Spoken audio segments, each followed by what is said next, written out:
Hello everybody, welcome back to another video of Heroes of the Storm. Today we're going to be playing some Zul'jin, the Warlord of the Armani. This is a viewer requested hero by Jen Alcatraz. I hope I didn't butcher your name too much, from YouTube. So thank you to her or him, I don't know. But thank you for the request. Uh, I do like Zul'jin a lot. His playstyle is very unique and very fun to play. It keeps me on the edge the whole time that I play him. Before we jump into the game, though, I'm going to go ahead and explain his trait very quickly because his trait has so much built into it. So, it's an activatable ability to increase basic attack damage by 25%. However, each basic attack will steal 2% of your maximum health. So, it's really good for dealing extra damage and getting your health low, because Zul'jin's passive is his basic attacks, or he attacks 1% faster for every 1% of the maximum health that's missing. So the lower HP you are, the more you attack, the faster you attack. And then additionally, he has a quest baked into him too. Every 5 basic attacks will permanently increase the damage of your auto attacks. Additionally, every 75 heroes that are hit, will increase the range of your basic attacks by 1. Not every, it's the first 75. Then the first 70 or the first 150 will let your W revolve twice. He also has one more part baked into it, which is Amani Rage. You activate, causes you to instantly lose 50% of your current health, and you heal that back over 10 seconds. Alright, that's enough chit chat. This is a long intro. Let's jump into the game. Alright, we find ourselves on the Alterac Pass today. Additionally, Zul'jin is very strong at getting his passive trait, which I mentioned earlier. You want the axe is what it's called, stacked up on tank heroes. Little disappointed the enemy team doesn't have it, and he plays, if you watch my Raynor video, very similar to Raynor, where just the fact that he relies heavily on positioning, and a dive is his enemy. So, I've tried recording this video. I think this is my 3rd or 4th try now. And there's been a Genji in every single one, which is a counter to Zul'jin. Dive. The build I'm going to show in this game is... Ooh, I caught it. Do a little dance. The build in this game is going to be the most efficient and consistent build. There are other builds that are better, or have the possibility to be better, but this one is going to be the most consistent in my opinion. So we went for Recklessness at level 1. What this does is it's going to allow us to... Oh. Nice. It's going to allow us to get more stacks. There we go. This kid too? Aw, good protection by Medivh. Allows us to get more stacks the lower on HP that we are. Which is excellent. So how it works is... Oh, let's see if I can... Do I just want to lane? I don't really want to lane against the Zagara. Not when we have other people that can do it. But your big thing that you want to be doing in Zul'jin is constantly autoing people. I don't mind this. Hopefully Decker doesn't leave or go too far away from me. Okay, good. But I don't mind just skirmishing with these enemies. As long as I don't get... Oh, I was going to say, as long as I don't get hit by a stun, I'm fine. I think I'm still fine. There we go. And this is what makes him very stressful, is you're consistently just dodging abilities, and the sweet spot for Zul'jin. I caught another one. Let's go.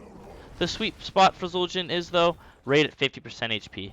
If you stick around 50% HP, you'll be able to do the most damage output and stay alive the most. So that's really what we're looking for whenever we're playing Zul'jin.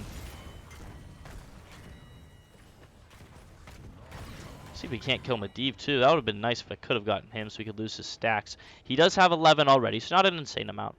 And I better pick up my game and start talking about my build a little bit more, because I haven't done a great job of that. Yeah, they wanted her. So Recklessness. What it does is... Where's that? There it is. Maybe I'll go take a camp while I talk. While you're below 75% HP... You're going to gain 15% spell power. Nothing crazy, but it can help in some instances.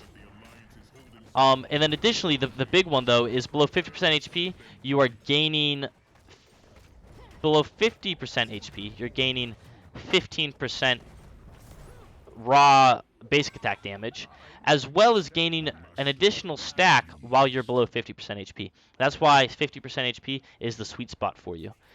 You'll be able to stack much quicker, get a lot more auto attack damage stacked up because of it. I think I'm dead.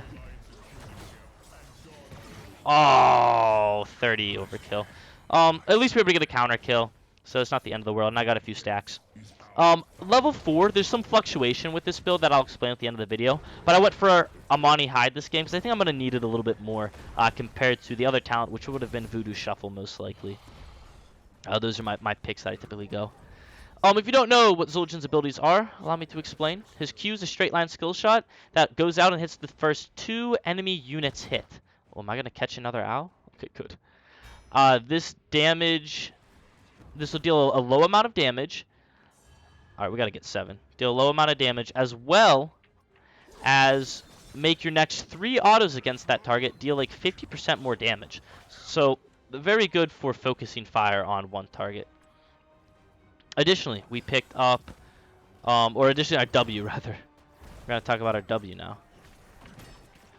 Dang, they don't like me trading into their healer.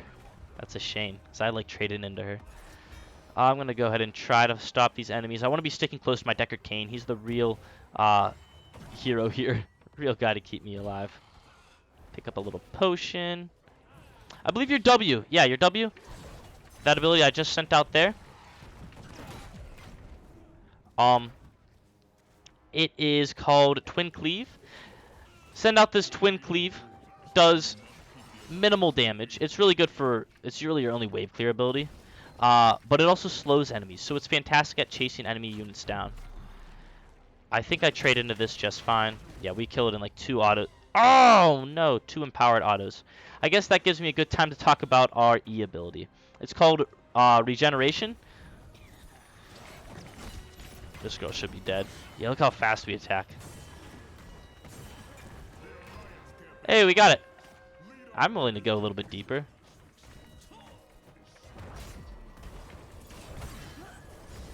Pick up a globe. Why am I autoing him? I wanted to go. I thought that it was a 3v3, but it was a 4v3, and our ally was dying. But I got more stacks, and I can talk about my build. I picked up Ferocity here at level 7. This increases the attack speed bonus of Berserker by 40%. So the lower HP you are, the faster you attack. It's great. And this is just empowered even more. I don't think you have to have it activated to get this bonus as well. It just comes passively to you. I guess top lane would be the lane I should be at. And you can see we're stacking very well already. 125 stacks against that enemy team. 5 minutes in. Really, it's not terrible. Definitely not the best. Oh, see, can't I kill this guy? They have so many protects. I guess I should mention also, Zul'jin has fantastic building siege. With the power of his kit, his siege is just so strong. There's few heroes that can match it. Should probably stop going completely crazy here. Yeah, we're gonna need last rites by the looks of things. But you can see that building got absolutely melted by us. We got a few stacks rolling. Things are looking good. We do have 2 deaths already, which is a little sad, and our soak is not good at all. But when it comes to raw hero damage, we will be able to put that out for the friendly team. Medivh almost has all of his stacks, so the next team fight here, he's going to be the only one I'm auto-attacking. I will use my Tazdingo to try and kill him, if possible. See if we can't dodge his spells even. It's coming here soon. I think he hit me. He did not! He missed it! Yep, we're going full in on this kid. There we go. He lost his stacks. I might be able to go a little bit higher. A little bit more crazy. Pick up a little globe. Little health pack. Another little health pack. Let's go, Deckard. You and me, buddy. That was pretty cool. So Medivh doesn't have his stacks now. I was willing to die there to get his stacks, but thankfully friendly team did a great job anyway. Does look like the Locust was getting attacked by probably a kid and wasn't able to function against the enemy. Oh, there we go. Enemy Mathael, because that Mathael wrecked him. You can see our damage is starting to ramp up now. Ironically enough, your damage does not exceed a Vala, and it never does.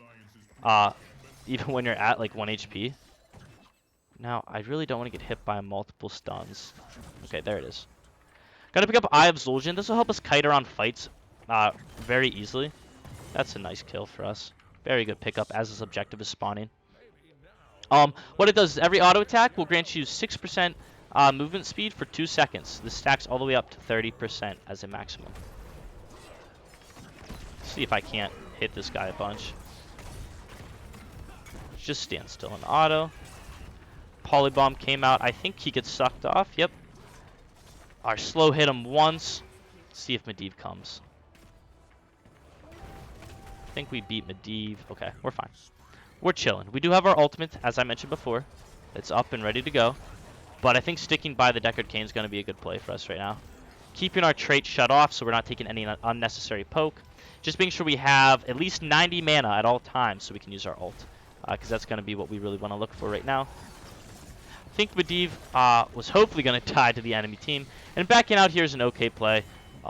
Nice kill there by Valeera, though. And with a little bit of HP from that pot, we might be able to re-engage. We'll see. I got enough mana for nothing right now. I guess a Q. I can Q now. And still use my R. How much does my W cost? A little bit more. See if we can't just... Ah! It's a lot of damage the enemy team put out there. But thankfully, Deckard's potions have been on point. So I think I'm safe to back right here.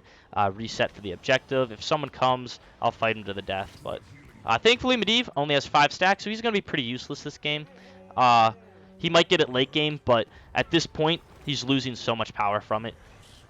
That kill we had earlier was huge to help us secure the mid game for us. Speaking of mid, we're going to be pushing it. Trying to get this building down, which I think we'll have no problem doing with Gul'dan, who's another great siege hero. And look at those.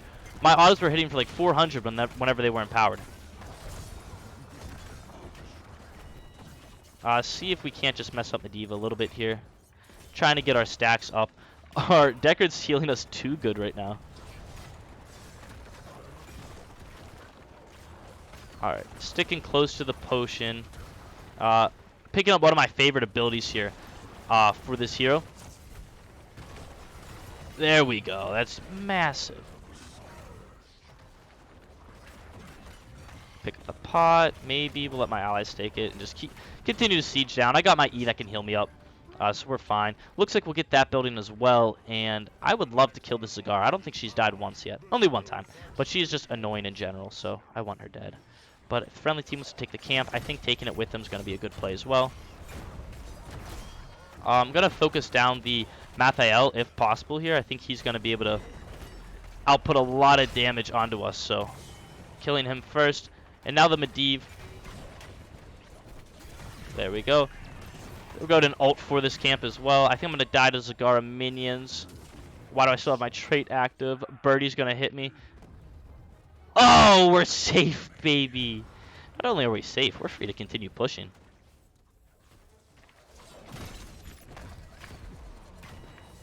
One more? Yeah, that's the power of Eye of Zul'jin, allowing us to completely ramp up and attack these enemies very quickly. We're going to go ahead and just get an auto attack in here, because we now have insane auto attack speed thanks to our level. Can I even just 1v1 the building? This is silly. Okay. Insane auto attack speed from our level 16 talent, which I never talked about. I'm going to heal and then B, just because I don't know where Genji's at and I don't have my ult up. So, but a level 16 talent, let the killing begin. When Zul'jin kills an enemy, or I think he just has to be near the death of an enemy. It doesn't have to be, it could be a minion or a hero. He'll gain 5% increased attack speed up to 40 for 12 seconds. Basic attacks will refresh the cooldown of this ability, as well as hero takedowns instantly grant the 40 increase. So I think with that death of our ally, giving this objective for a little bit would be a good play. I did see Genji just wandering around there in the bottom lane. Do you think he could boss with Zagara? No, we see Zagara. Okay. I would love to know where Genji's at, though, and I'm coming in at a very weird, awkward angle here. Oh, wow. He has some movement speed. What granted him that movement speed? Level 1 talent, I think it was. Gotta make sure that this minion dies quickly here. Enemies are sending out quite the abilities onto us, and I see a lot of health pots in here. We're gonna go ahead and just start auto-attacking the enemy team in here. Oh, I pressed R, but it wasn't enough. It wasn't fast enough. I was hoping to get at least 2 kills, which would hopefully help the friendly team go in, but we should have just poked. Our healing and poke is way better than them. They do like bursty fights better than us. But I knew we should have backed out from the start, and I didn't, so that's 100% on me. Because Ragnaros was dead. Rag is our shield dummy. We use him as a big meat shield to help us deal damage. He probably has the most deaths on the team. Yep, 4 deaths. But he's also tanked the most damage. Look, he's tanking a decent amount of damage. If we were alive, we would have been able to pick up 2, maybe 3, 4 kills just from that. While we're sitting here waiting, we can think about what level 20 ability we want. I think it's going to be Amani Resilience. That's a very strong ability. One of the stronger abilities in the game. I got to be keeping track of Medivh stacks. Still not high at all. Only at, what was it, like 9, 10? So we're fine there. A surprise for you is very, very good. I love that ability, especially in ARAM. But I don't think it's going to work out in this game. That's good when you're auto-attacking tanks and want to be getting kills from range. And then Forest Medicine is also good, but I think their burst is just so strong that we're going to benefit a bunch more from other abilities. Just going to sit here and trade into this enemy. And I'm actually going to save my R for this man's ult, unless we can kill him. We're able to shut down the objective here, pick up the Amani stuff that I want, and screw this objective. Screw it. I want to push him. We have the attack speed bonus from Let the Killing Begin stacked up all the way, and I trust that between Deckard and Valir, they'll be able to capture that objective just fine. So kill the camp. Maybe even kill the Zagara if she's not too careful. Oh my goodness, she was very, very low there. The main thing I'm doing right now is just making sure that my stack is staying up. I got 12 seconds to keep it up. We attack rather quickly with it, so see if I can't maybe hit a minion in here. Keep it stacked up. There we go, there's one. I don't want to kill them super duper fast, so I do want to be keeping my autos procced. Like, boom. Surely this Medivh's going to go for it. I'm a little bit surprised no one went for the back door on us. This map is a very good backdoor map that not a lot of people think about. It looks like we will get a free cap there. I'll take that. Continuing to keep our autos stacked up. Or our level 16 talent stacked, rather. I got the wall that I can auto to continue it moving. And I don't think I'm going to be able to get to any of these. Oh, no, we are. If they just come down right into my... Kill the Hunter minion first. Got so many good heals by our ally here. Gonna activate our ultimate ability here and just start to pummel into these enemies, attacking with insane speeds and getting a massive heal from our level 20 talent. And now the core is next. Does look like the friendly team's able to clean up everywhere else, so it is legitimately the core that is next. We're going to heal up a little bit because staying at 50% HP is what we're looking for, as I mentioned earlier. We can use our trait here to completely pummel this boss dead and maybe kill Genji one last time. Doesn't look like we're able to. But we ended that game at 391 stacks thanks to our level 1 talent. Really, really good job by the Deckard Cain there. He healer diffed so hard that game. Allowing us to stay alive a lot during those fights as long as we stuck with him. So, despite not having to tank, we did have a Deckard Cain who was able to peel for us and keep us alive. So I'll go ahead, I'll run through the build that I played in this game, and then I will go and explain any deviations you could have done. Because as I mentioned in the beginning, this build is the most cookie cutter build that you will get the most consistent effect with. So, level 1, we go for Recklessness. This one cannot change. Level 4, we go for Amani Hide. That can change. Ferocity at 7, doesn't change. Dingo at 10, that can change. Eye of Zul'jin, keep it at 13. Let the Killing Begin at 16, keep it. Let the Killing Begin at 16, keep it. And Amani Resilience, it can change, but not a whole lot. So that's the build we won in today's video. If you want to change, as I said before, Recklessness stays. You can go Voodoo Shuffle or Troll's Blood, but I don't think Troll's Blood is nearly as good as Voodoo Shuffle or Amani Hide. I always go Ferocity with this build. As I mentioned before, there are many other builds you can go with Zul'jin, the Troll, but this is the one I found to be the most consistent. Guillotine is situational. I get baited by it a lot. Dingo is just better in most circumstances. It allows you to make cool plays, as well as just risky plays, which is fun. Eye of Zul'jin, I love it. I keep it. Let the Killing Begin, I love it. I keep it. And then at 20, as I mentioned in the video itself, you can change this a little bit. They all have different uses. A surprise for you doesn't seem that impactful, but if you pick it into an enemy that's super tanky, like a Diablo, Johanna, any tank that's in your face, you're gonna be pummeling the backline just with AoE damage, and it's super duper strong, especially with how fast you can see Zul'jin attacks. So that was my boy Zul'jin. One of the stronger auto attackers if you can get them stacked up. Still not as good as a Vala, but a little bit better than a Rainer, I'd say. So somewhere in the middle there. Anyways, I hope you guys did enjoy today's video. Once again, thank you for Jen Alec Chaz for requesting this video, and I will see you all in the next one. Bye-bye.